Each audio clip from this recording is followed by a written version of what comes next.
हमारे मार्क्सवादी communist party साथ ही साथ वामपंथियों ने बीते यूपीए 1 सरकार के समय में हम लोग मिनिमम कॉमन प्रोग्राम में कांग्रेस को बाहर से समर्थन किया था और हमारा मिनिमम कॉमन प्रोग्राम हम लोग ने हासिल किया था।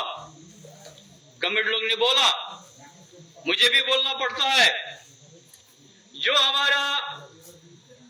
जब हमारे हिंदुस्तान में कोई कल कारखाना नहीं बन रहा है, पढ़ा लिखा बच्चा को नौकरी नहीं मिल रहा है, काफी तकलीफ है, तो हम लोग ने सोचा था, वामपंथियों ने सोचा था, अगर कल कारखाना नहीं खुलता है, सरकार नौकरी नहीं देती है,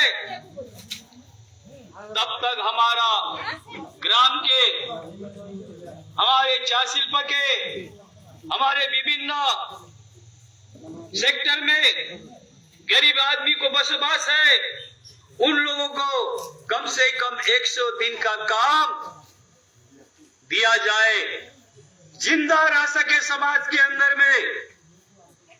और 2 रुपया करके किलो में 35 किलो रेशन दिया जाए। एक खाद्य सुरक्षा आइन इसको अदाई किया था। बहुत लड़ाई संग्राम के दरमियान हम लोग ने ये यूपीए 1 सरकार मनमोहन सिंह को सरकार को हम लोग बाध्य किया था यह आइन पास करने के लिए। यह आइन पास हुआ, सील मोहर हुआ, 100 दिन का काम चालू हुआ पूरे हिंदुस्तान में। खाद्य सुरक्षा आइन पूरे हिंदुस्तान में लागू हुआ है। लेकिन आज दुख की बात है, ये पश्चिम बंगाल की जो सरकार है, ये तानाशाही सरकार, भ्रष्टाचार में डूबा हुआ सरकार, आज हमारा गरीब को, अधिकार को जो हम लोग ने वामपंथियों ने लेके आया था, आज उसको वो खत्म बनाने के लिए जा रहा है। आज 9 महीना का काम किया हुआ 100 दिन का पैसा आज नहीं मिल रहा है। पेट्रोल डीजल की बढ़ती कीमतों से घबराना नहीं है। 1 साल से ज्यादा हुआ, घर में रहे। 100 दिन का काम पूरा ठप पड़ा हुआ है। दूसरा और हम लोग देखें, सारे हिंदुस्तान में हर प्रोविंस में, हर राज्य में 100 दिन का काम भी चल रहा है, रेशन भी दिया जा रहा है। लेकिन हमारा 100 दिन का काम पश्चिम बंगाल में बंद है। हम लोग ने ये बात लेके बोला, राज्य सरकार के पास में बार बार हम लोग ने बोला, हम लोग सिलीगुड़ी में भी बोला, जलपाईगुड़ी शहर में भी हम लोग आंदोलन संग्राम के जरिए बोला, डीएम का पास में भी हम लोग डेपुटेशन दिया, एसडीओ के पास में डेपुटेशन दिया, हम लोग बीडीओ के पास में डेपुटेशन दिया, आज हम लोग पंचायत में डेपुटेशन दे रहा है कि हमारा 100 दिन का काम का अधिकार कहाँ गया, मुझे काम क्यों नहीं मिल रहा है और हमारा काम किया हुआ वेतन क्यों नहीं मिल रहा है। यह दावी लेके आज हम लोग 2 नंबर अंग्रेजी भाषा के तहत हम लोग यहाँ सम्मिलित हुए हैं। इसी तरह हम लोग आगामी 7 तारीख बनराट 1 नंबर जीपी में इसी तरह बड़ा से बड़ा हम लोग अवस्थान करेंगे। एक ही मुद्दा है हमारा, ये हमारा जो अधिकार किया हुआ 100 दिन का काम, मनरेगा का काम देना होगा। हम लोग ये विषय लेके बात बोलता है, हमारा दिल्ली में आवाज उठाया है, उन लोग बोलता है, प्रधानमंत्री बोलता है, श्री माननीय नरेंद्र मोदी साहब बोल रहे हैं कि नहीं, हम जितना भी पैसा दिया है पश्चिम बंगाल सरकार को, यह सरकार हमको हिसाब निकास नहीं दे रहा है, इसलिए हमने पैसा रोक दिया है, बंद कर दिया है। ठीक है, उन्हें हिसाब नहीं दिया, बहुत बड़ा गलत किया है, अन्याय किया है। तो सब राज्य से आप हिसाब लेने सकता है, तो पश्चिम बंगाल का मुख्यमंत्री से आप हिसाब क्यों लेने नहीं सक रहा है? क्यों उसका ऊपर में कानून नहीं लगता है? क्यों आप इसको पकड़ के जेल नहीं भरता है? भरो। हमारा गरीब को ऊपर में अधिकार को हम लोग सील मोहर करके जो आईनी पास हुआ है, किसी का दान नहीं है, न मनमोहन सिंह ने दान किया है, न और किसी ने दान किया है। ये हमारा अधिकार, हम लोग अर्जित अधिकार को अदाय किया है, इसको आज गुमराह करने को कोशिश कर रहा है। ये हम लोग कभी मानेंगे नहीं, कभी मानेंगे नहीं। हम लोग लड़ाई के मैदान में उतर चुके हैं। हम लोग ये अदाई किया आज इसको फिर से हम लोग अदाई करके लेंगे।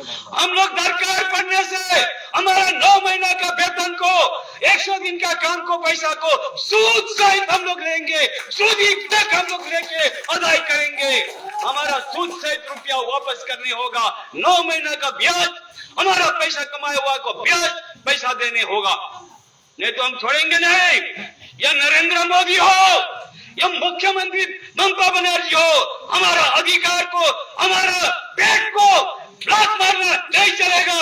हम लोग अदाई करेंगे, लड़ाई करेंगे, और ये लड़ाई को हम लोग आगे बढ़ाएंगे और हमारे नौजवान को इस लड़ाई में सम्मिलित करेंगे, घर के पूरा परिवार को इस लड़ाई में सम्मिलित करेंगे।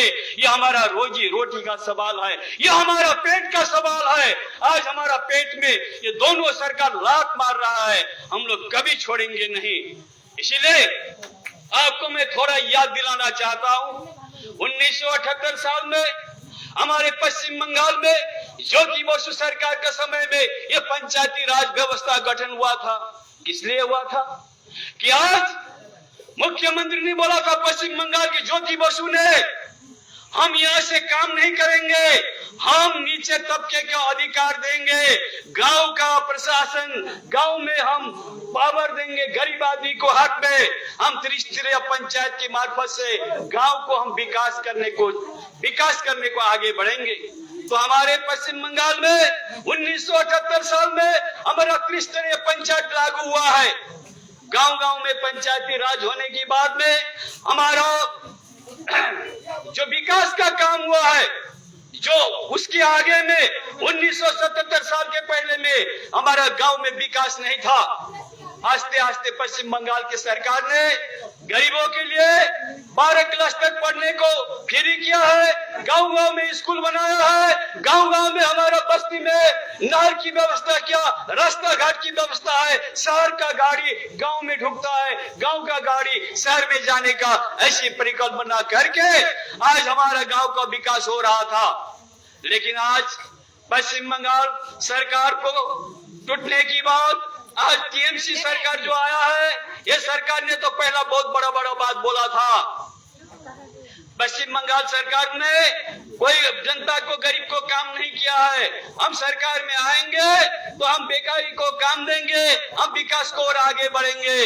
लेकिन आज पश्चिम बंगाल में आज ये सरकार 12 साल से है, आज एक ठो शिल्प नहीं बना है, एक ठो कारखाना नहीं बना है। पश्चिम बंगाल की सरकार ने कृषि क्षेत्र में काम करके फिर से नया इंडस्ट्रियल बनाने के लिए, नया कल कारखाना बनाने के लिए हमारा वामफ्रंट सरकार ने उद्योग ग्रहण किया था और हमारा सिंगूर में नैनो कारखाना तैयारी किया था, वो बन चुका था। एक नैनो कारखाना बनने से 10 लाख युवक युवती को काम मिलता था, इलाका में डेवलपमेंट होता था और सेक्टर में और बिजनेस बढ़ता था। नैनो कारखाना बनने नहीं दिया, कारण हमारा पश्चिम बंगाल सरकार को तोड़ने के लिए नाना तरह का झूठा प्रचार करके प्रत्येक दिन आंदोलन संग्राम करके वो कृषि प्रेमी बन के आज सिंगूर कारखाना को तो उठा दिया।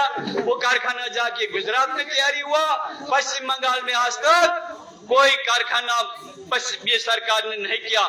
कितना बड़ा दुख की बात है, कितनी बड़े तकलीफ है। आज पश्चिम बंगाल का 11 करोड़ जनता को हित में ये सरकार धोखा दिया है, ये सरकार झूठ बोला है, कोई विकास का काम नहीं किया है।